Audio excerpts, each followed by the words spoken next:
Now today is a day for celebration. You see, I got something from YouTube that I've been waiting for a very long time. And I'm gonna share it with you. But to get this celebration started, we gotta get started making my favorite lasagna with lots and lots of layers in 7 steps. And the first 3 steps started yesterday. First, we start with RAGU alla Bolognese. Now, like I said, we're gonna rewind to the previous day where I'm starting all of this. I'm busy just like you, and when I'm gonna do something that is involved or takes a lot of time, I like to kind of spread it out so it's not so much all at once. Although you can start early in the morning, make this and have it by the end of the day. First thing I got is some carrot, celery, onion, a little bit of mirepoix or sofrito, a little bit of garlic, maybe like 4 or 5 cloves, and then I've got about a half a pound of some diced prosciutto and some diced pancetta. I like to use both, slightly different flavors. So for the onion, I just want to take the top and the root off, cut it in half, and we're just gonna give it a rough chop. Now these are all gonna go in the food processor, but they're all different shapes, so we gotta cut the onion, celery, and carrots into similar shapes so the food processor can do its job. We're gonna blitz all these vegetables up, so once they're chopped, get them into the food processor bowl. I have a huge carrot here. I need to overdub here because my dyslexia kicked in. I need 2 parts onion to 1 part carrot, 1 part celery. Use that much carrot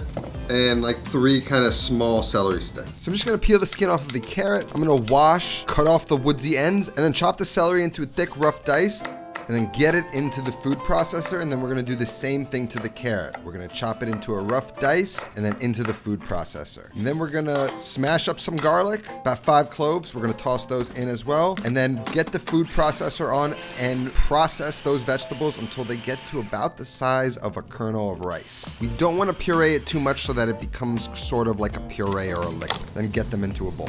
Then we're gonna take that diced prosciutto into the bowl and the diced pancetta. Get both of those in. And do the same thing with the cured meats.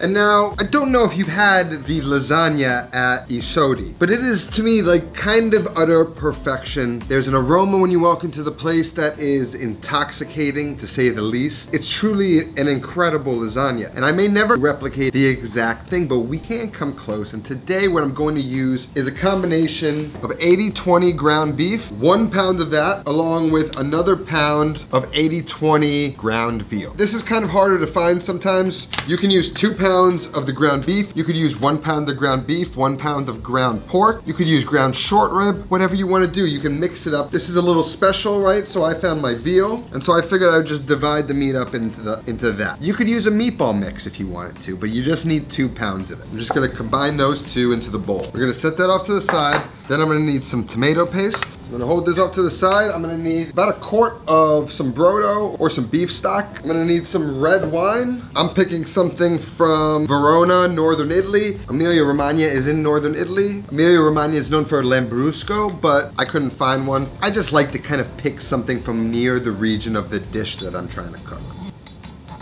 Maybe I'll try a little glass. It's Saturday, you know?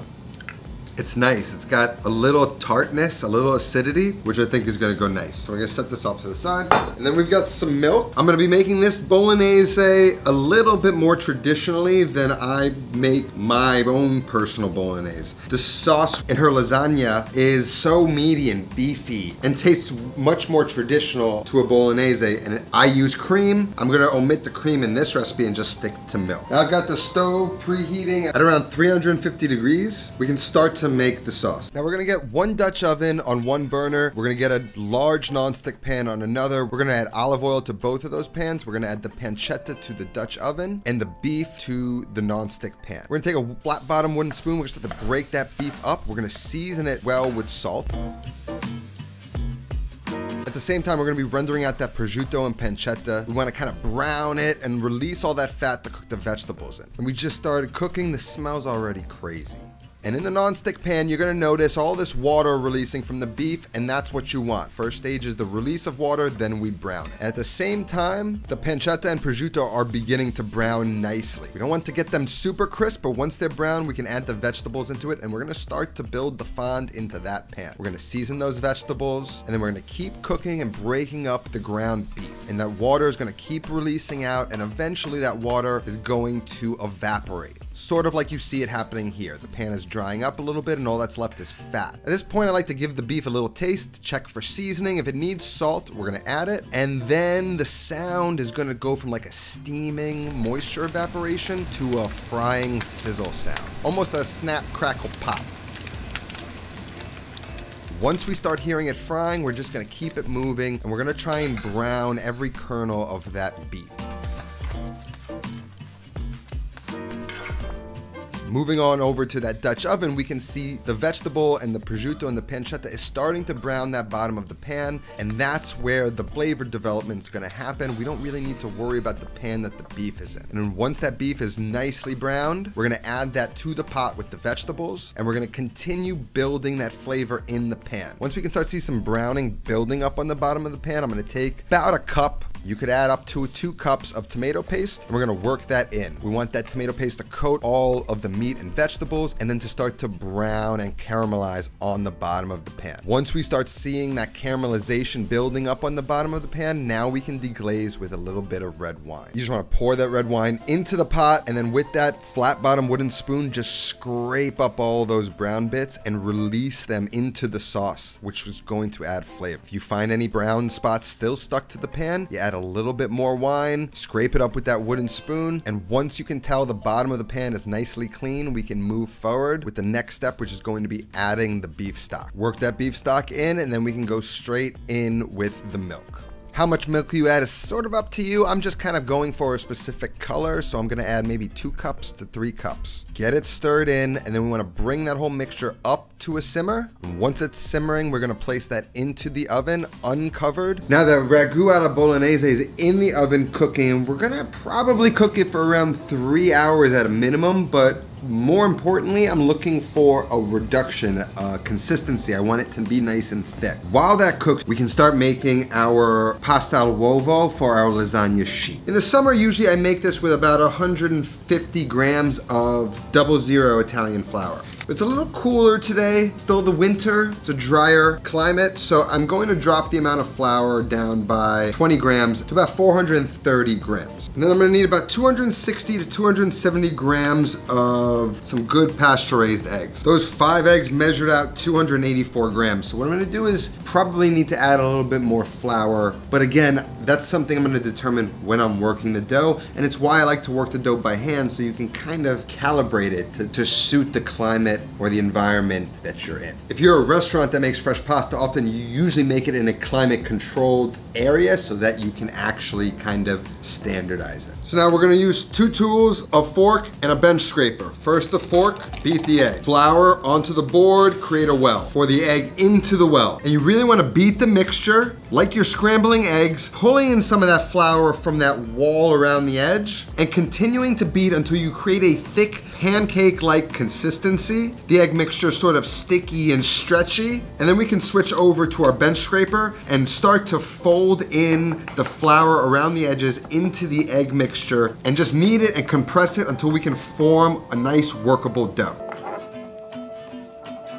And now I can work the dough, and what I'm just gonna do is, you see all this flour on the cutting board, I'm just gonna knead the dough into all that flour and allow that dough to suck it all up, so I don't really need to add any excess. That should be good enough to get it kneading, and then you just wanna knead it for about 3 to 5 minutes until it really kind of starts to smooth out, and you can see it becoming a little bouncy and spongy, and that gluten is starting to develop. And here we have our beautiful dough. This is the first step. We mixed it, came together, kneaded it for about 5 minutes, and now we're gonna rest it for 30. Cut a little square of plastic wrap, place it in the middle, and then just fold it to make little pleats. You get a nice round shape. 30 minutes later, we're gonna unwrap it. It's now more hydrated. It's gonna be even easier to work with. See how it kind of just seals itself up? We're just gonna now work it for another 5 minutes or so. And you see how when I roll it, I take my palm backwards and push forwards, and it seals. That's a nice hydration level we want there. If it's a little dry, run your hands like through a very light drizzle of water. You don't want to soak your hands, but just get them a little wet and then work the dough. And the dough should suck that moisture back up. And once you get a nice movement down, you can start to add speed to the equation. And then it becomes muscle memory. And again, we're only really kneading this for about 10 minutes. And we're then gonna let resting do the rest of the work, because the two ways we can develop gluten is by kneading, but also by resting. So by alternating the two, we kind of give ourselves a little bit of a break while still achieving the same effect. And this second knead is gonna kind of smoothen out the dough. Now it's much smoother. It almost looks ready to actually use. And you could use it now at this point. All I would do if I was gonna use this today would be to let this rest again for another 2 hours on the board before actually rolling out any sort of pasta. But since we're starting the day ahead, which I always like to do when I make pasta because it does actually achieve the ideal results, the right texture gives the dough time to actually hydrate all that flour. Then I'm just gonna start to shape that dough into a nice ball. Make sure that that bottom there gets nice and sealed, and then we're gonna wrap that boy back up in plastic. And then we're gonna let this rest in the refrigerator until we're ready to use it tomorrow. Now before we get into step 3, making the bechamel, let's give our sauce a stir. As you'll see, the top of the sauce begins to caramelize, so we just want to give it all a stir so we just get the whole thing mixed up and allow a new layer of that top to get caramelized. And just stir it every 30 minutes or so. So next up for the bechamel, I need milk, flour, butter, thyme and bay leaf, shallot, a head of garlic, and I'm gonna cut this rind off this piece of Parmigiano Reggiano. And I'm gonna use that to steep into the bechamel. So just cut these guys up. I'm gonna use this whole head. So I'm just gonna cut the root off, myself a little bowl with a paper. And then just smash the cloves open, remove the papers, and then give them a rough chop. We want them very thin because we're going to infuse the bechamel with these flavors. Then I'm just gonna cut the tops and the bottom off of the shallot, skin it, and then slice it really thin. We like really thin slices here because we're going to infuse this into the bechamel in a short amount of time. We don't really have a ton of time to do it like a stock would, which is why in a stock, we cut things a little bigger. And then just cut that Parmesan rind off. Now before we get started on the bechamel, let's just give the sauce a check and then give it a quick stir. Now back on the stove top, we're gonna get a pot. We're gonna put it on medium-high heat. We're gonna add about 4 tablespoons of butter, and I'm just gonna fish out some black peppercorns from my pepper mill. And once that starts to get melty and bubbling, we're gonna add the shallot and the garlic. We're gonna season that with some salt, and we really just wanna cook the shallot and the garlic in that butter until they soften up and become translucent. Once that happens, we're gonna take a 1/4 cup of all-purpose flour and start to work that into the butter to build a roux. Then to the roux, we're gonna add thyme and that bay leaf.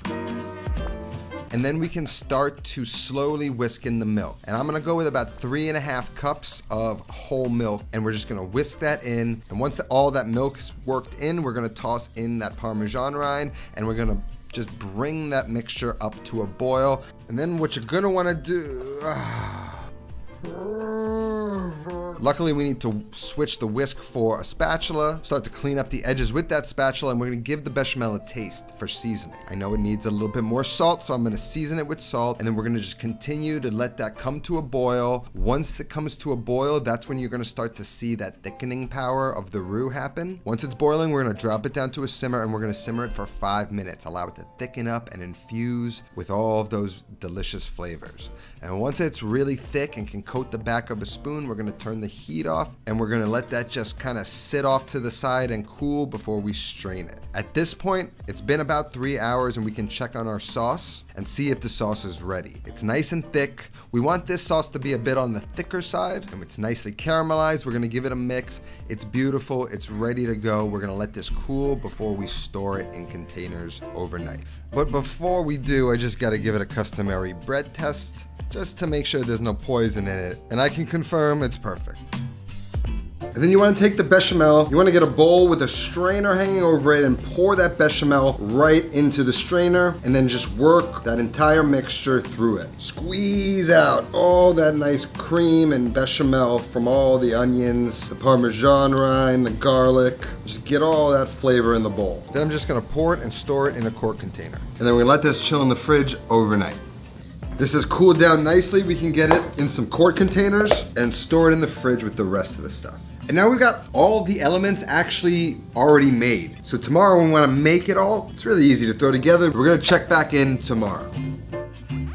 Now, before we move on to step 4, I gotta talk to you about gut health thanks to our sponsor today, Seed. Did you know that most over-the-counter probiotics you might be taking may actually not be doing anything at all? That is because probiotics are insanely fragile, and the body is an incredibly harsh environment. It can't survive the stomach acids, the bile salts, the digestive enzymes on its journey through the GI tract to the colon, and so it dies. And the only way for a probiotic to really do its job, as promised, is to reach the colon. But Seed is different than most probiotics out there. DS1 by Seed is not simply a probiotic, it's a symbiotic, which includes both the prebiotic and the probiotic. The prebiotic protecting the probiotic, making sure that it survives its journey through the body into the colon. It's formulated with 24 clinically and scientifically studied broad spectrum strains to support systematic health for whole body benefits beyond the gut. But the real secret to Seed is how the capsule delivers the prebiotic and the probiotic to the body. It has a 2-in-1 nested ViaCap capsule system. It's a capsule in a capsule design. The outer capsule is the prebiotic that shields the probiotic from our GI tract and safeguarding its viability through digestion, delivering on average 100% of the probiotic starting dose to your colon. It's been about 2 months since I've been using Seed, and I can definitely notice a difference. I'm digesting it a little easier, but the most drastic change I noticed was my skin health. And the only thing different I've done is started taking Seed. So to get you guys started, Seed is offering you guys 15% off your first month of DS1 Daily Symbiotic using my code NotAnotherCookingShow. Or if you click the link down in the description, the code's gonna automatically be applied at checkout. And let's jump back into the recipe. So now here we are, it's the following day. It's the day we're going to be making our lasagna. And we have our elements. We have our RAGU alla Bolognese, our pasta al uovo, and our bechamel sauce. Took the pasta dough out, it's chilled, so we want to just get it down to room temperature before we start working it. So just make sure you let it sit out before we go ahead and start rolling out the pasta sheet. Which is step 4, rolling and cutting the pasta. Okay, so here's the deal. I'm gonna set up my pasta machine over here, and so we're gonna need a few little tools to make sure we perfect this. First thing we're gonna need is, since we're doing a lasagna with lots of layers, we don't make a big rectangle lasagna. That's for lasagna with a few layers. When we build height through layers, we're gonna need to use some sort of baking dish like this, like a bread, what is this called? A loaf pan? Something like that. It's 9 by 5, right? So that means if we roll our pasta dough out and then cut it to 9 by 5, it's not gonna fit perfectly in here. So I'm just gonna roll the pasta dough out and cut 8.5 by 4.5-inch rectangular sheets that are gonna fit really nicely in here and just get us a really beautiful shape and really beautiful looking lasagna. So I'm gonna set that off to the side. I know the dimensions now. I've got a ruler to measure, a knife to cut, my pasta dough to work with, and my pasta machine. Let's roll it out. And we can see the dough, it's shiny, it's nicely hydrated. I might need a little bit of flour just to work with it. Most times if I hydrate it properly, I don't need, but it's a little tacky. Totally fine though. What I'm gonna do is cut it into halves, beautiful dough, and then work with it at 1/4 of a dough at a time. And then wrap those other pieces. And then, like we always do, we're gonna start to press it out into some sort of a flatter rectangle, sort of working that shape out, stretching it out to like a nice thin rectangle. And then that should roll out a nice long rectangular sheet without any weird sort of edges. Let's give it a shot. So now before we start rolling, I wanna get a little flour on the counter just to prevent any sticking from happening. And then we're gonna roll it through the widest setting, which is 0 once. Then we're gonna go up to the next setting to 1, roll the pasta sheet through. Then we're just gonna work our way through each setting, rolling the pasta sheet through each time, adding flour as needed so it doesn't stick, all the way till we get to the 8th setting of the pasta machine, which is the 2nd thinnest setting on my machine. Run it through that setting, and then we can get it onto the cutting board to cut the sheets.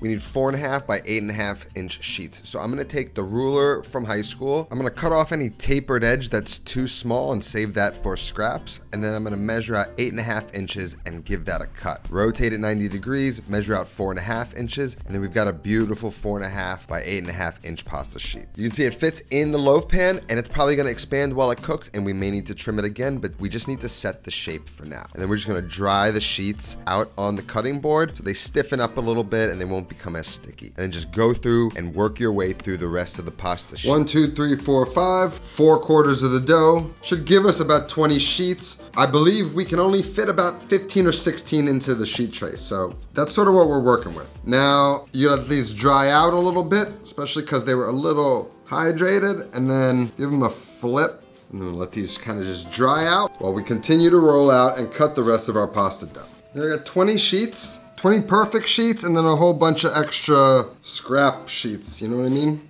So if you make a mistake, don't worry about it. Now on to step 5, which is par cooking the pasta. Now I got big pot of water boiling. Gonna add some salt to it. Then you're gonna need a sheet tray with some sheets of parchment paper or wax paper, and then a sheet tray lined with towels and a few tools to fish out the pasta sheets. Then we're gonna take 2 sheets at a time, drop them in the water, then set a timer for 30 seconds. After 30 seconds, we're gonna take our tools and fish out the pasta sheets, blot off all that moisture on that towel you set aside, add 2 more sheets, set another timer. After about 20 seconds, those sheets should be dry and cool enough to handle. Transfer them onto the parchment lined sheet tray, and then continue to repeat this process. The sheet tray can fit about 3 sheets of pasta on each layer, and then you just add another layer of parchment paper on top, and you just kind of layer the sheets on top of each other so they don't stick. And just go through, cook the rest of the pasta sheets, and you're ready to go.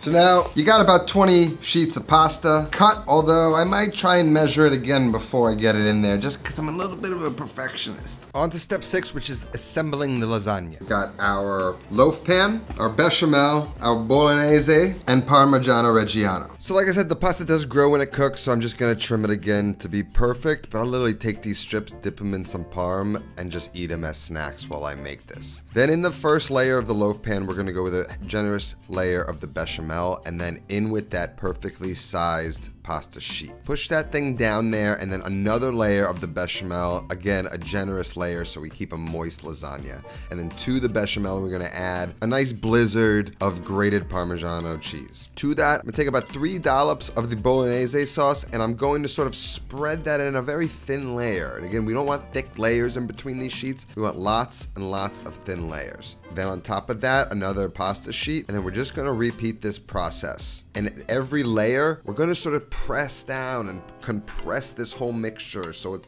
becomes sort of like one homogeneous block. And we're gonna keep adding layers and layers and layers until we can't add any more layers. Maybe you get to 10 layers, maybe you get to 12, 15 is great, and if you can do any more than that, then that's just cake. Eventually I get to my top layer, and then I'm gonna just add another coating of that bechamel sauce, and I'm gonna stop there. Now we just wanna wrap it in tin foil, kind of tent it, you don't want the top just touching the lasagna, and we got the oven preheated to 350 degrees Fahrenheit, and we're gonna do a 2-stage baking process. The first stage is that low 350 degrees for 1 hour covered. Then we're gonna take the foil off, add some bolognese on top, bake it for another 20-30 minutes to brown it all and finish it up. Now while that bakes, there's a story attached to this that I kind of want to tell you. You see, it's probably no news to most of you, but life's hard. And about 5 years ago today, my life fell apart in dramatic fashion. And at the lowest point in my life, there was a person in it, a very successful and wealthy man who decided that I did not have what it takes to be successful. So after moving back home at 31, broke, no job, and starting over from scratch once again, I made that man a spiteful promise that in 5 years I will have 1 million subscribers. The number wasn't so important as much as it was to set a goal that was seemingly impossible. And with nothing to lose and 5 years of work ahead of me, I got started and focused on building this thing that was in my head. I started the channel on February 14th, 5 years ago, almost to the exact day. This is a reminder that no matter how bad life gets, or no matter who tells you you can't do something, you're always gonna be 5 years and a hell of a lot of work away from changing your life, but I promise it can happen. I share this all with you. My appreciation for each and every one of you who have supported me over the last 5 years is impossible to pay back, and I am eternally grateful to all of you. And I will work forever to ensure that I am worthy of your time and attention. I don't know, gold just doesn't match the stove quite as nicely as silver. This might go in the office. By now that first bake should be done. It's been about an hour, so let's give it a check. At this point, I'm gonna turn the temperature of the oven up to 425 degrees. So I'm just gonna add a layer of bolognese right on top. Back into the oven for about 20 or 30 minutes, just till things get brown, bubbly, and that meat up top kind of darkens and caramelized. I mean, look how gorgeous. You get a little crispy edges around there. Top is nice and caramelized, it's bubbly. Now, we've gotta let this thing rest. So what I'm gonna do is kind of lightly cover it, and I'm gonna let this sit here for at least an hour. I know. But it's gonna be really hard to manage, and it's just gonna melt apart. And so we need it to rest and set before we can cut it. So at least an hour, maybe an hour and a half might be really nice for it to kind of set, get a really nice piece that stays together. So see you back in a minute. And after about an hour, hour and a half, it's nice and kind of settled, it's coagulated. We can give it a cut, transfer it over to a plate, and I mean, come on, look at that. It's juicy, it's moist. We use a box grater to grate Parmigiano Reggiano just like Isodi does. And with a fork, you should be able to cut into it without a knife, and everything should stay together. The lasagna should stay intact, the piece on your fork should stay intact, and transfer a joy to your mouth that is beyond words. And when I want a lasagna, this is the one I want to make. Recipe's gonna be down in the description. That's all that I have today. I'll see you next time. Until then, take care of yourself and go feed yourself.